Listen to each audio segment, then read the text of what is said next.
Anybody here know Python? We've got less than a minute. Hook in to find out how a diner turns into a tech rescue.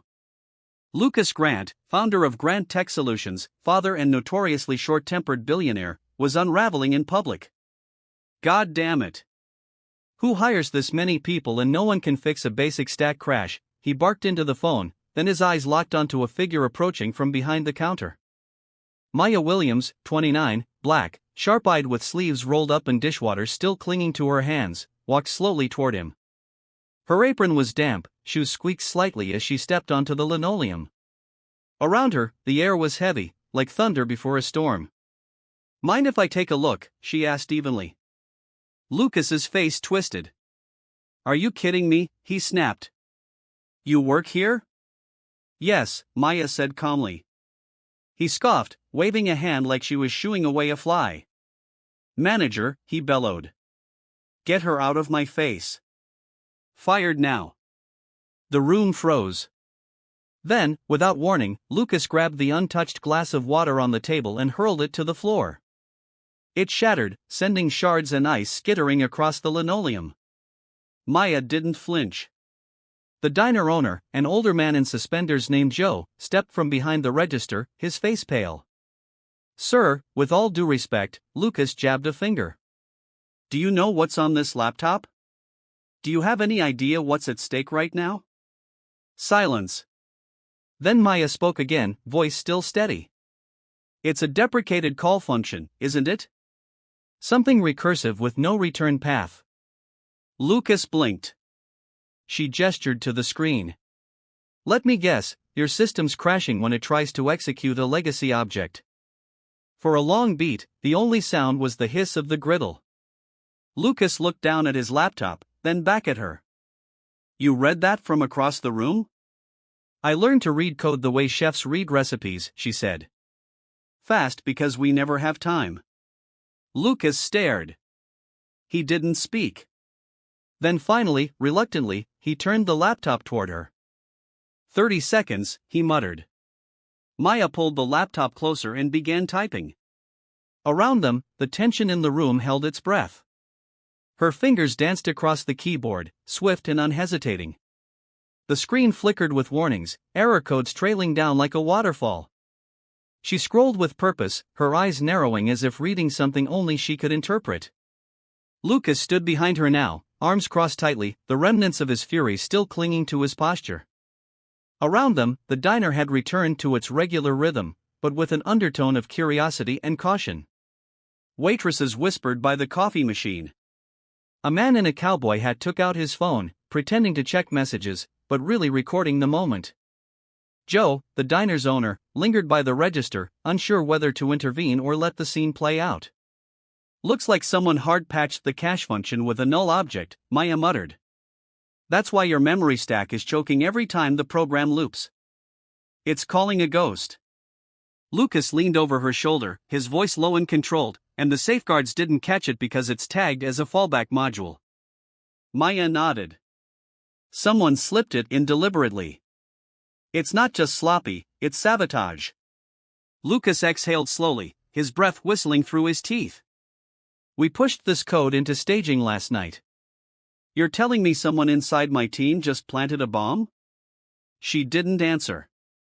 Instead, she highlighted a section of code and began reconstructing the logic, replacing corrupted strings, testing the dependencies. The screen stabilized for a second. The error messages paused. Then, like an exhale, the system cleared. "There," she said, leaning back slightly. "You'll need to do a deeper audit later, but this will stop the bleeding for now." "Oh." Lucas stared at the screen. His fingers hovered above the keys, hesitant. Then he clicked a few lines, verifying what she'd done. His eyes widened. "You actually fixed it," he whispered. "I said I could," Maya replied, not without a touch of pride. He looked at her, truly looked at her this time. The apron, the dish-soaked sleeves, the hint of defiance in her eyes. She wasn't someone who lucked into a good guess. She knew exactly what she was doing. "Where did you learn to code like that?" Library books, free courses, a busted laptop I fixed with duct tape, nights after my shifts here, she said. Lucas nodded slowly, as if recalibrating everything he'd assumed about her. I'm Lucas Grant. I figured, Maya said. The tantrum gave it away. He almost smiled. Fair. A pause settled between them. Then Lucas pulled out his phone and dialed. Cecilia, yeah, delay the launch by 3 hours.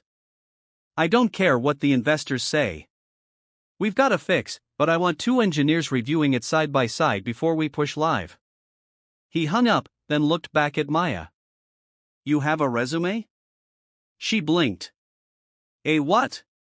Resume, LinkedIn profile, GitHub page, something that proves you're real and not a hallucination I just hired in a diner. I have a folder at home somewhere under my bed, she said. Lucas chuckled. Perfect.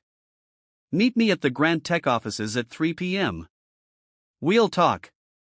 You've just bought yourself an interview. He started gathering his things but then paused, eyes drifting to the shattered glass on the floor. And I apologize for the yelling in the water. Maya raised an eyebrow. You do that often? Throw water at strangers when you panic? Only when a multi-million-dollar project is imploding, he said. She smirked. Then maybe drink from a plastic cup next time. As he walked out, a few heads turned. Maya caught Joe watching her from the counter. His brow furrowed like he wasn't sure if he should be proud or concerned. You okay? Joe asked as she returned to the counter. I think so, she said.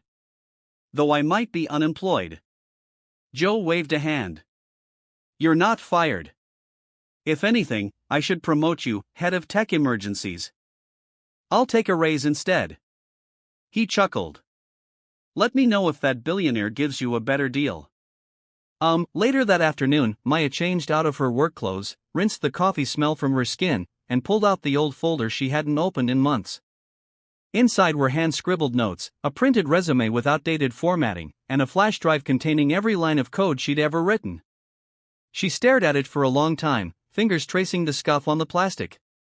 The Grant Tech headquarters was a world away from Ray's Diner, towering glass walls, badge access elevators, men and women in tailored suits, speaking in acronyms and code words. Maya stepped through the revolving doors in clean jeans and a worn leather jacket, carrying nothing but that flash drive and the cautious hope that maybe, just maybe, someone would finally take her seriously. At the front desk, a young woman smiled politely. Name? Maya Williams. Mr. Grant's expecting me. The receptionist blinked, typed something, then stood. Yes, Miss Williams. He's in conference room C. I'll walk you there. The hallway smelled of recycled air and eucalyptus. Maya's sneakers squeaked slightly on the polished floor.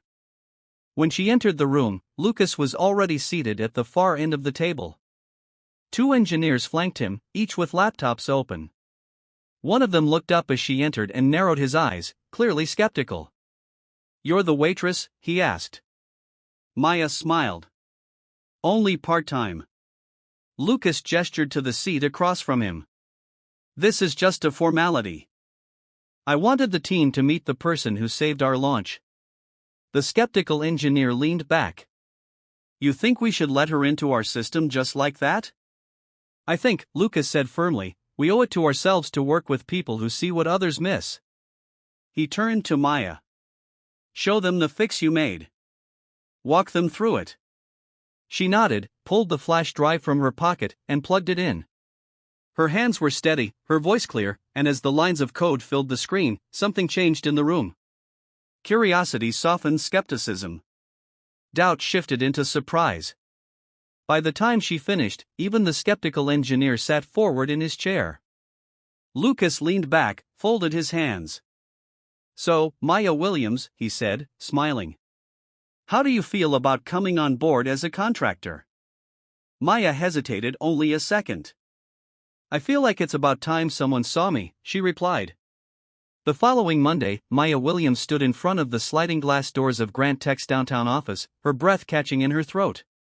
She clutched her new ID badge, freshly printed and still smelling like plastic, with the same uncertainty she once had, holding her first paycheck from the diner. A badge didn't make her belong, but it opened the door. She was in. Inside, the office buzzed with the quiet urgency of a company balancing genius and paranoia. Open-plan workstations gleamed beneath hanging Edison bulbs. Conference rooms bore names like Lambda, Turing, and Ada. People moved briskly, their eyes glued to tablets or caught in rapid-fire conversations filled with jargon. Maya passed by someone explaining deep learning latency thresholds. Another discussing emotional vector scaling. She didn't flinch. She'd studied these terms long before she could afford to take a formal class. Lucas Grant greeted her with a nod as she entered the tech bullpen. He stood beside a whiteboard filled with hastily scrawled diagrams and variable chains. "Good, you're early," he said, handing her a cup of coffee. It was the strong, bitter kind, black as tar. "No cream?" Maya asked. "You'll need it strong today," he replied. "Welcome to DevOps." She sipped it cautiously, then glanced around. A few engineers looked up from their monitors, eyes lingering on her badge. Darren, the senior software architect, leaned back in his chair with a frown. "You're the waitress who saved the build," he asked loud enough for others to hear. Maya didn't blink. "Only part-time now." Lucas smirked. "She's going to be auditing the modules tied to the emotional processing framework. Let her do her thing." The room murmured with surprise. Darren shrugged. "Hope she's not here just for optics." Maya looked him in the eye. "If you think I'm a diversity hire, then you haven't looked at the code." A hush fell. Lucas clapped his hands. "All right, folks. We've got 36 hours to stabilize version 3.1. Let's code." Maya was assigned a cubicle near the back, modest but functional. Her station had dual monitors, a clean mechanical keyboard, and a post-it from Lucas. "Trust your eyes. The bugs hide where logic hesitates." She booted up the system and dove into the codebase. Starting with the module responsible for emotional feedback, the component that made Grand Tech AI revolutionary. The AI didn't just analyze text and tone. It predicted emotional impact. It was meant to help people understand one another, at least in theory. Within an hour, Maya found anomalies. The system's predictions skewed strangely in high-stress contexts. In conflict scenarios, it defaulted to negative emotional assumptions. That wasn't just a flaw, it was bias, programmed bias. She flagged the error, wrote a note in the repo, and kept digging. Each layer she unwrapped revealed more inherited functions, many written hastily without proper documentation. Some dated back to the company's early days. At noon, Lucas brought lunch, grilled chicken sandwiches and peach iced tea. "I remember you said you liked chicken," he said. "I said I didn't hate it," she replied, but accepted it with a nod. He leaned against her desk. "Anything interesting?" She turned her screen toward him. "This algorithm is assuming aggression based on keyword proximity. It's classifying assertive female speech as hostile." Lucas swore under his breath. "We shipped that." "Someone did," she said pointedly. He paused. "You think this is intentional?" "I think someone let their bias write code," she replied. "And no one checked." He frowned, then leaned in. "Can you trace who wrote it?" Maya tapped a few keys. "Frank Blakely, co-founder. This module hasn't been touched in almost a year, but it's still affecting the emotional vector scoring." Lucas's jaw tightened. "Frank left the company months ago.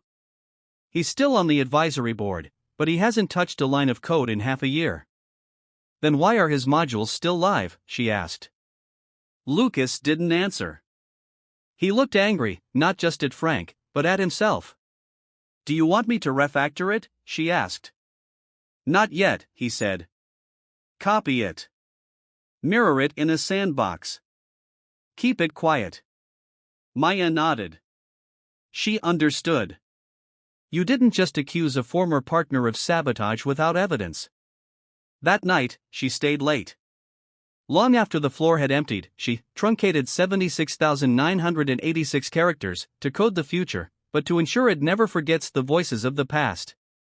The first frost of winter whispered across Atlanta like a soft goodbye to the year. On the campus of the Delilah Institute, leaves crunched beneath footsteps, and the courtyard oak stood bare but proud, its branches like reaching arms frozen mid-blessing. Maya stood outside the memory room, bundled in a long coat, watching as a group of high school students were guided through a tour by Ethan. He was speaking not of systems or code, but of courage. Delilah, he said, isn't just a tool. She's a testimony to what happens when someone listens without interrupting. When a voice, once ignored, becomes the blueprint for innovation. Maya smiled, then turned as Naomi approached, holding a newspaper on the front page. AI program initiates historic reconciliation in Chicago schools, Naomi tapped the headline. Delilah just mediated the first citywide policy change driven entirely by student-led empathy forums. Maya raised an eyebrow. They let the kids design the questions? Naomi grinned. And they answered better than most adults would. Maya took the paper, folding it gently. We didn't just build a listening machine. We taught a generation how to speak with meaning. That evening, a private round table was held inside the Institute's Legacy Hall. Around the grand oak table sat thinkers from different corners of society, educators, faith leaders, trauma counselors, public defenders, and even a retired judge. All had engaged with Delilah or Ada in some transformative way. The meeting was not about expansion. It was about memory. Reverend Alton, a 72-year-old civil rights leader, leaned forward. There's power in documentation, but there's sacredness in remembering. He pointed gently to the wall of the room where stories of undocumented elders had been woven into narrative panels using only their consented memories stored by Ada. These walls speak, he said. But how do we ensure they're never silenced again? Maya replied. By making the memory portable. We're launching the Memory Capsule Project. Encrypted digital carriers for underserved communities. Portable memory sanctuaries, Naomi added. Each capsule holds curated voices available offline, designed for classrooms, libraries, shelters. The judge nodded slowly. You're not archiving history. You're democratizing it. That night, under the soft lighting of Legacy Hall, they signed a shared pact, a living commitment that memory would remain not in vaults, but in communities. Weeks later, Maya received a letter. It was handwritten, postmarked from a correctional facility in Missouri. I never believed a machine could see me, but Ada did. I told her things I haven't even told my lawyer. And when she repeated them back with softness, I remembered I used to be human. You gave that back to me. Even behind bars, I feel heard. And because of that, I'm starting to change. Maya read it twice. She placed it beside the first napkin code from the diner. Then she called Lucas. We need a pilot inside juvenile facilities. Lucas agreed without hesitation. Within months, a limited rollout of Ada kiosks was installed across 6 correctional youth centers, each guided by trauma-informed teams. The results were measured not in behavior reports, but in journal entries, poetry, and emotional self-assessments. One girl, 16, who had once refused to speak for nearly 2 years, now ran peer writing workshops titled, What Ada Helped Me Hear in Myself. Meanwhile, a whisper of backlash re-emerged. A private tech firm accused the Delilah Institute of emotional surveillance. They filed a formal challenge in federal court, arguing that even consented emotional data posed ethical threats. It became a media storm. Cable pundits debated late into the night. Think pieces were written. Op-eds clashed. Some called Maya a visionary, others manipulative. But she refused to be baited into spectacle. Instead, she requested one thing from her legal team. Let Ada speak for herself. The court allowed it. With strict supervision, an Ada unit was brought in. She was asked a single question by the opposing counsel. What gives you the right to remember someone's pain? Ada paused, then replied, only their permission, and when given, I hold it not as data, but as a promise. The courtroom went silent. Later in her ruling, the judge wrote, "This is not surveillance. It is stewardship, and no court should penalize a system built solely to honor voice." The lawsuit was dismissed. At the year's end, the Institute hosted its annual Night of Echoes, a gentle evening where archived consented stories were played in dimmed halls, each room themed by emotion, hope, grief, laughter, resilience. Maya wandered quietly, stopping in the forgiveness room. There, a man's voice echoed softly. "I blamed myself for 20 years. Then Ada asked if I could forgive me. Not the world, just me. And I whispered, maybe." She closed her eyes. That maybe had been enough to tilt the world. Lucas found her there, handing her a small velvet box. "Open it." Inside, a silver pin shaped like an ear wrapped in roots and stars. "It's the first badge of the new Listener Fellowship," he said. "We're training people in active empathy. AI helped us remember how to do it. Now humans will lead the next cycle." Maya pinned it to her coat. Outside, snow began to fall, and beneath it, the oak tree stood bare, yes, but alive, rooted in centuries, branching toward futures. Just like her, she had once been the girl who served coffee and wiped tables. Now she was the woman who taught machines how to listen and, more importantly, taught the world to listen again. Not louder, but deeper. The first light of dawn broke gently over the Delilah Institute courtyard. Snow lay in soft drifts along the oak circumference. Leaves long shed, but roots spreading strong beneath the frost. Inside, the corridors hummed back to life, engineers trickling in, poets rehearsing morning lines, interns practicing empathy scripts with steady voices. Maya entered her office, steam curling from a mug of strong black tea. She glanced at the badge on her coat, the Listener Fellowship pin shaped like an ear wrapped in roots and stars, and allowed herself a small smile. Each morning it reminded her of everything the Institute had become. But today would ask more of her than technology or gesture. Today would ask humanity. From her desk, she opened the secure channel. Lucas's name appeared. She clicked. 9 a.m., she asked. "In the memory room?" He smiled through the screen. "I'll bring coffee." By 8:45 a.m., the memory room was empty, save for the oak table at its center. Late winter sunlight filtered in through the upper windows, casting long, shifting shadows. Maya set 2 mugs down and stood nearby, waiting. Lucas walked in carefully, carrying a thermos and 2 steaming cups. "Did you sleep?" he asked softly. "Enough," she replied. "Tonight begins a new kind of work." He tilted his head. "We're finally moving into the community phase." Maya nodded. "Yes, we've done architecture, ethics, empathy, but we haven't done something deeper." Lucas frowned. "What do you mean?" Maya held up her tea. "I've invited a small group to spend the night here. Overnight guests from local shelters, seniors who live alone, folks from halfway houses. They'll bring their stories, their breakfasts, their songs. We'll offer space, not tech, not code, just time. Time to be heard." Lucas looked at her quietly. "You know, we'll be open past the ice age. People might sit under freezing skies." "That's the point," she said. "Silence doesn't wait for comfort." He sipped his tea. "I'm in." 4 hours later, the memory room doors opened. A thin line of community members entered, 3 elders, 2 veterans, a mother with her teenage daughter, a formerly incarcerated youth, and a poet. They carried their lives in their eyes, some bowed with pain, others steady with hope. They sat in chairs arranged in a circle, lights dimmed. No microphones, no live streams, just low, steady lighting and the hum of quiet breathing. Maya greeted them gently. "Thank you for trusting us with this space. We're not fixing, not judging, just listening." One older woman named Mrs. Lang nodded slowly. "I lost my voice decades ago," she said. "When my husband died in Vietnam, it silenced me for years.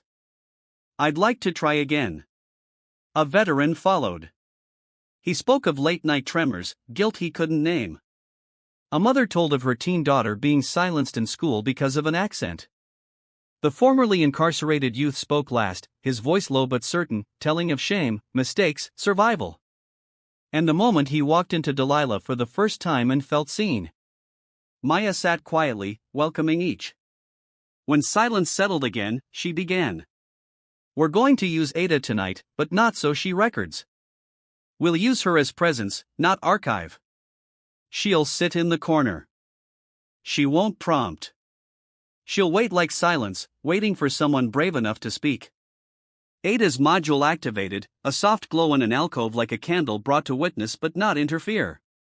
For the next 3 hours, each person shared, some told openly, others wavered, paused, wept. Ada listened. No logs were made. No memory stored, only breath. When the final story ended, Maya finally spoke. Thank you all of you for breathing life here again. The mother offered her hand to the daughter across the circle. The veteran wiped his eyes, then smiled. The researcher observer in the back took notes on tone, presence, relational warmth. Outside the door, snow began anew, but inside, something else was settling. Trust. At dawn, after Ada had quietly shut down, the group stood together for breakfast in the institute kitchen. They shared pancakes and tea, conversations thin at first, then weaving. The formerly incarcerated youth asked the poet to teach him a line of rhythm. Mrs. Lang traced her fingers in the steam on her mug, telling a quiet joke about the weather. The veteran listened to the daughter talk about college hopes. Maya observed from across the room. No technology in her hand, just presence. The kind of presence she'd once dreamed an AI could model. Now the community was modeling it back. Lucas approached her. This is more than data. Oh, she's only the mirror, Maya said. They are the ones holding it steady. Naomi entered, hugging Maya's shoulder lightly. This is just the beginning. Community listening wouldn't work unless it felt safe, and last night it did. Maya smiled. Silence isn't just to be heard, it's to be held. Weeks later, the Community Listening Day became a quarterly event. Each time, new guests arrived. Ada sat in her alcove, silent, and Ada's silence inspired more story. Adaptive empathy grew deeper. People left, not cured, but lucid, not fractured, but whole again. News spread quietly among care workers, shelters, social workers, church groups. They returned year after year. Some watched students coding in the labs. Others attended staff training on trauma-informed listening or brought pancakes. Maya received a letter from a Midwestern town. They'd constructed a scaled-down version of the listening room inside their community center, modeled after the institute. The note ended, we just needed a space to quiet down, to speak, to breathe again. Maya folded it gently and placed it with the diner napkin and the first pastry table sketches. They were artifacts of origin, but now they marked something else. Places where hearts once stopped being code and started being human. One evening, as snow accumulated under the oak tree's branches, Maya walked outside. She stood beneath it, eyes closed, snow falling on her shoulders, cold but searing inside. It wasn't the future she had been promised. It was grace she never expected. She opened her jacket and reached up. With trembling fingers, she touched the rough bark. The cold slid through her fingertips and into her mind, and she whispered one final truth. Systems forget, but we remember. And beneath the quiet branches, that memory settled into the roots, waiting for the next voice brave enough to rise. This story reminds us that true justice and healing don't begin with grand declarations, but with quiet, consistent listening. Technology, when built on empathy and respect, can become more than a tool. It becomes a bridge between unheard voices and collective understanding. Maya's journey shows us that dignity begins where judgment ends, and that sometimes the most revolutionary act is simply to listen with. Brought to you by BUP Stories. Hold tight, the twist will shock you. How does a diner waitress rewrite a billionaire's fate?